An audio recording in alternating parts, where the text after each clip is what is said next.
কোম্পানীগঞ্জ উপজেলা পরিষদ নির্বাচনে চেয়ারম্যান প্রার্থী শামীম আহমদ বলেছেন, আমি বেঁচে থাকব যতদিন, কোম্পানীগঞ্জবাসীকে হৃদয়ে লালন করব ততদিন। বিগত 5 বছর আমি এই উপজেলার সর্বস্তরের মানুষের সেবক হয়ে কাজ করেছি। আমার শেষ নিঃশ্বাস পর্যন্ত মানুষের কল্যাণে কাজ করে যাব। নির্বাচনের শেষ সমাবেশে প্রধান অতিথির বক্তব্যে উপরোক্ত কথাগুলো বলেন তিনি। এ সময় তিনি আরও বলেন, 5 বছর আগে আপনারা আমাকে ভোট দিয়ে নির্বাচিত করেছিলেন। আমি আপনাদের ভোটের অমর্যাদা করিনি।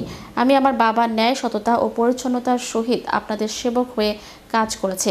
গত নির্বাচনে আমার পাশে আমার বাবা ছিলেন। আজ আমার বাবা এই পৃথিবীতে নেই। তাই আমি আপনাদের সন্তান, ভাই, বন্ধু হয়ে আপনাদের কাছে এসেছি। তাই আমার আশা নয়, বিশ্বাস। আপনারা আমি পিতৃহারা সন্তানকে আগামী 21 মে মোটরসাইকেল মার্কায় ভোট দিয়ে জয়যুক্ত করবেন। 5 বছরে আমি শিক্ষা খাতে অনেক অনুদান দিয়েছি, কৃষি খাতে অনুদান দিয়েছি এবং রাস্তাঘাটের আমার তো মাটি কাম অনেক প্রকল্প উন্নয়ন করেছি। আর কর্মস্থান আমার কোম্পানিগঞ্জ বর্তমানে নাই। আমি আগামীতে আবার নির্বাচিত হইলে আমার কোম্পানিবাসীর লইয়া যে পর্যটন এরিয়া বাদবাকি করি আছে, এগুলো আমি মাননীয় প্রধানমন্ত্রীকে দৃষ্টি আকর্ষণ করা আমি করিগুলো মানে সারিয়ে দিতে হবে। আমার হাজার হাজার মানুষ কোম্পানিগঞ্জে বেকার, ওনারে দিন যাপন যেতে সবাই। আমি বিজয় লাভ করব।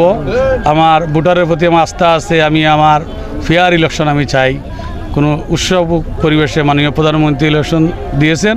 আমি প্রধানমন্ত্রীকে অভিনন্দন জানাই আমার তরফ থেকে।